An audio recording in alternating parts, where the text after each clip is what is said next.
بسم اللہ الرحمن الرحیم۔ السلام علیکم۔ شادی کی تیاری کر لیں، آپ کے پاس صرف 40 دن ہیں۔ شادی میں رکاوٹ ہو یا شادی نہ ہو رہی ہو اور عین وقت پر معاملہ ختم ہو جاتا ہو تو اس مقصد کے لیے درج ذیل عمل کریں۔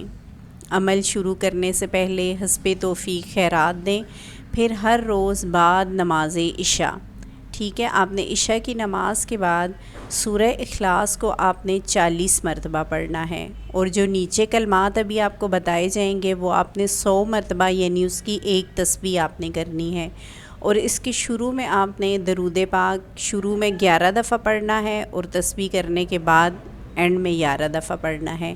اس کے بعد اللہ جل شانہ سے گڑ گڑا کر اور بھکاری بن کر آپ نے دعا مانگنی ہے، اور اس عمل کو آپ نے 40 دن تک مسلسل کرنا ہے۔ 40 دن تک اس عمل کو کریں، انشاءاللہ تعالی آپ کی مراد پوری ہو جائے گی۔ وہ کلمات یہ ہیں جو آپ نے ایک تسبیح یعنی 100 مرتبہ پڑھنے ہیں۔ بسم اللہ الرحمن الرحیم۔ یا اللہ یا رحمانو یا حیو یا قیوم برحمتک۔ جزاک اللہ۔